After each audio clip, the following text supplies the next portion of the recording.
चलिए हम लोग ग्रुप थ्योरी पढ़ रहे थे, ठीक है। ग्रुप थ्योरी,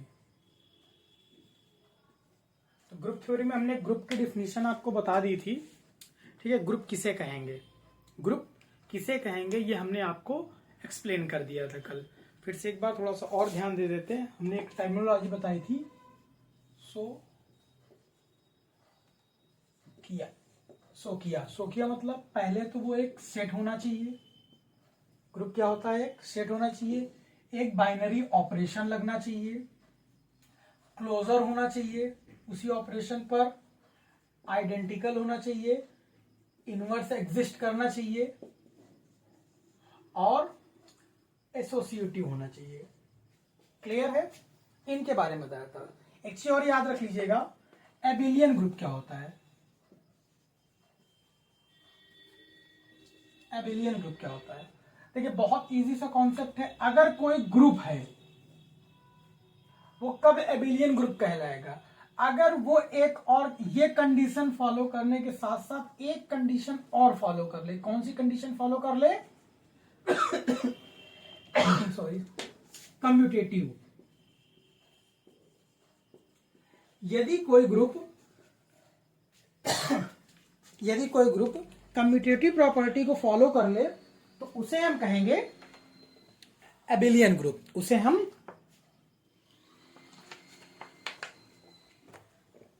एबिलियन ग्रुप कहेंगे। क्लियर है, इतनी बात समझ में आई।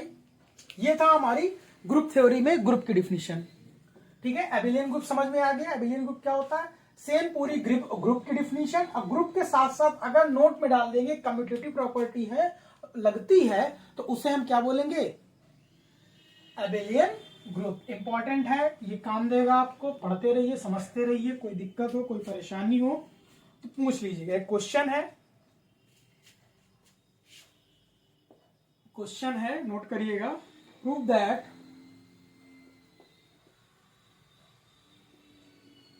The set of 2x2 matrices with entries from R का मतलब, इसका क्या मतलब होता है, रियल, ठीक है। एंड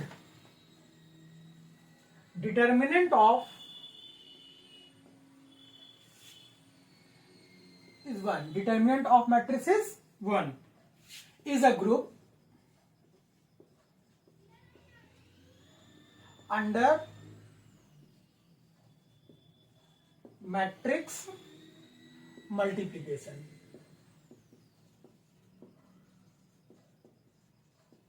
हमें ये प्रूफ करना है, देखिए प्रूफ करना है कि कोई जो अगर सेट है 2x2 मैट्रिसेस के, तो उनकी जो एंट्रीज अगर वो रियल पर है तो और अगर डिटर्मिनेंट +1 है, -1 नहीं +1, तो एक ग्रुप फॉर्म करेगा। कहां?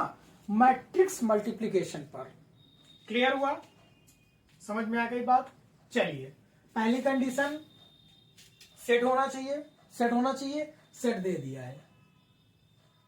दे दिया ना। अब इसको अगर हम लिखना चाहें टर्मिनोलॉजी में, कैसे लिखेंगे, एस ब्रैकेट में, और हम यहां मान लेते हैं ये क्या है, एक 2x2 की मैट्रिक्स हमने ABCD में ली।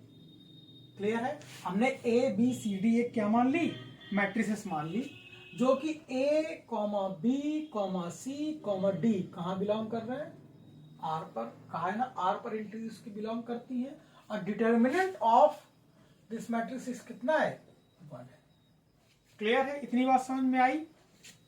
यानी कि इसको हम A मान लेते हैं, A बराबर, और डिटर्मिनेंट ऑफ A मान लेते हैं कितना है, 1।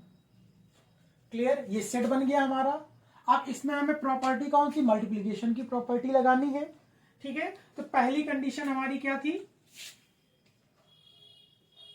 कि वो क्या होना चाहिए, क्लोजर होना चाहिए।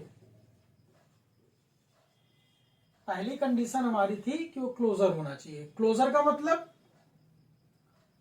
क्लोजर होना चाहिए, यानी कि अगर हम उनका मल्टीप्लाई करेंगे तो जो मल्टीप्लिकेशन आएगा वो भी क्या होना चाहिए, एक।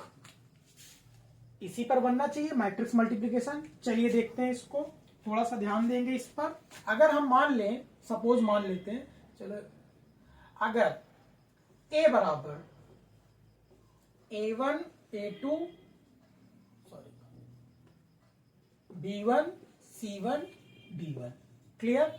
और एक हम मैट्रिक्स ले लेते हैं b a2 b2 c2, clear. ये 2 क्रॉस 2 की और ये भी 2 क्रॉस 2 की। अच्छा ये बताइए, अगर हम ए बी करेंगे तो कितना आएगा? ए बी करेंगे तो क्या मिलेगा हमें? सपोज हमने ए बी किया, ए डॉट बी, ये मैट्रिक्स का प्रोडक्ट हो गया, तो हमें सपोज सी मिल रहा है, तो क्या सी 2 क्रॉस 2 मिलेगा? अगर ए 2 क्रॉस 2 है और बी भी 2 क्रॉस 2 है, तो बीच बीच का कट जाता है, ऊपर नीचे का लास्ट लास्ट का बचता है, तो ये भी 2 क्रॉस 2 की हो गई।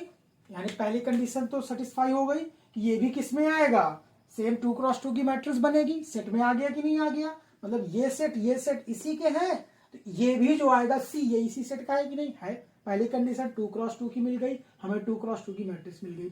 दूसरी कंडीशन की जो ए बी सी डी वो तो रियल में रहेंगे, जो डिटर्मिनेंट है 1। अब ये बताओ भैया, अगर ए डॉट बी का डिटर्मिनेंट 1 है या ए का डिटर्मिनेंट 1 है, बी का डिटर्मिनेंट भी 1 है, तो ए डॉट बी का डिटर्मिनेंट क्या होगा? 1 ही तो होगा। ये प्रॉपर्टी होती है ए डॉट बी डिटर्मिनेंट को हम लिख सकते हैं ए डिटर्मिनेंट बी डिटर्मिनेंट, ठीक है, ये प्रॉपर्टी होती है। तो इसका मतलब पहली कंडीशन हमारी क्या हो गई? सेटिस्फाई हो गई। पहली कंडीशन हमारी सेटिस्फाई हो गई, क्लियर। ये पहले तो 2 क्रॉस 2 की मैट्रिक्स मिलेगी और दूसरा ए डॉट बी का जो इसको ऐसे लिख लीजिए, बराबर इज इक्वल टू 1, क्लियर। पहली कंडीशन क्लोजर हो गया। दूसरी कंडीशन क्या थी? पहला तो ये क्लोजर होना चाहिए, और नोट कर लीजिएगा, ठीक है, नोट करते रहिएगा, ठीक है, भूलिएगा मत, नोट कर लीजिए, नोट कर लीजिए, फिर हम इसको इरेज कर दें। नोट कर लीजिए, यहां लिख देंगे closed under multiplication matrix. Note कर लीजिए इसको।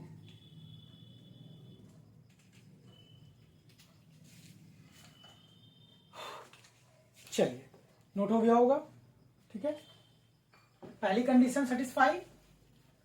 दूसरी कंडीशन देखते हैं। दूसरी कंडीशन क्या कह रहा है? एसोसिएटिव होना चाहिए। एसोसिएटिव के लिए क्या होता है? दूसरी प्रॉपर्टी हमारी एसोसिएटिव होना चाहिए। यानी कि अगर हमारी ए बी है और सी 3 मैट्रिसेस हैं, तो इन दोनों का अगर हम पहले मल्टीप्लाई करेंगे या इन दोनों का हम पहले मल्टीप्लाई करेंगे, तो दोनों ही कंडीशन में रिजल्टेंट क्या आएंगे? दोनों ही कंडीशन में रिजल्टेंट क्या आएंगे? इक्वल आएगा।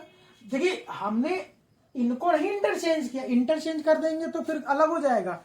मल्टीप्लिकेशन में अगर हम ए बी को ए बी सी है तो मतलब ए बी को बी सी ये नहीं कर सकते हैं, क्लियर है, ध्यान रखेंगे इस बात को। ए बी को बी सी इस तरह से हम नहीं कर रहे हैं, हम केवल ये प्रोडक्ट को जो कर रहे हैं, पहले ए बी का प्रोडक्ट किया फिर सी का करो, या पहले बी सी का करो फिर ए का करो, दोनों ही कंडीशन में आपको 2 क्रॉस 2 की मैट्रिक्स मिलेगी, 2 क्रॉस 2 की ही मैट्रिक्स मिलेगी, और उनका मॉड, उनका डिटर्मिनेंट 1 ही आएगा, क्लियर। दूसरी प्रॉपर्टी हो गई। तीसरी प्रॉपर्टी देते हैं। अगर हम कोई मैट्रिक्स है उसको हम क्या था, अगर हम आइडेंटिटी लगाएं तो हम अगर ई पे मल्टीप्लाई करेंगे, ई का मतलब यहां पर क्या है? एक इनवर्स सेट है, एम्प्टी सेट है। ई क्या है जहां?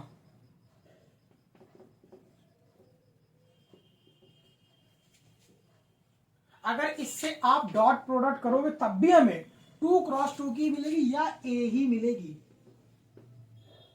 ठीक है, या हम ए डॉट ई डॉट ए करेंगे, यानी कि हमारी आइडेंटिटी, मल्टीप्लिकेटिव आइडेंटिटी भी इसमें सेटिस्फाई होगी। ध्यान रखेंगे, बस ऐसे ही आपको शो कर देना है, क्लियर हो जाएगा आपका। इसका मतलब क्या हो गया कि इसमें आइडेंटिटी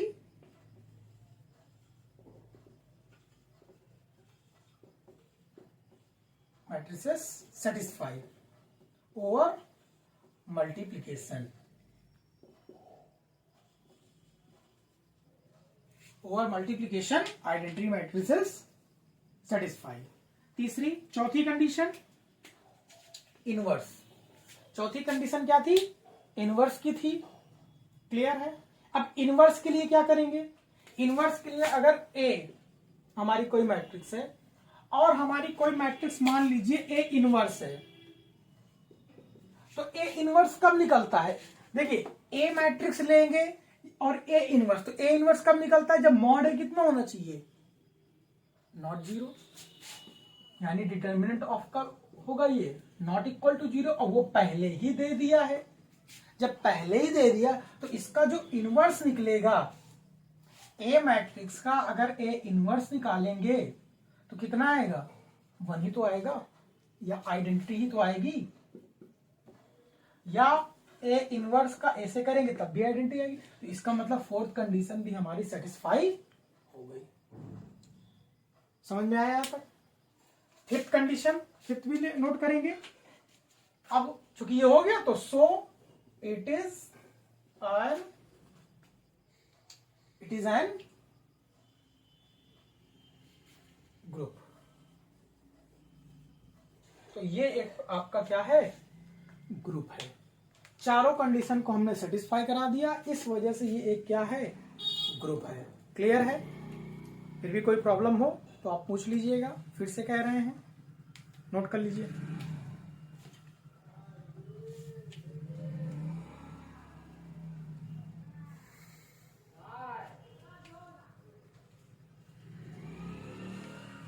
नोट कर लीजिए, फिर इसके बाद एक क्वेश्चन और देते हैं, एक क्वेश्चन हम और करेंगे।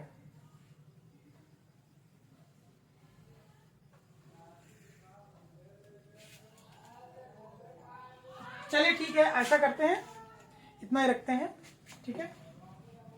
हाँ, हमने कहा था छोटे छोटे वीडियोस आपको मिलते रहेंगे, ठीक है। बहुत बड़ा वीडियो मैं नहीं बना पाऊंगा क्योंकि समय बहुत कम रहता है मुझे। 12 लेक्चर लेने होते हैं पूरे दिन में।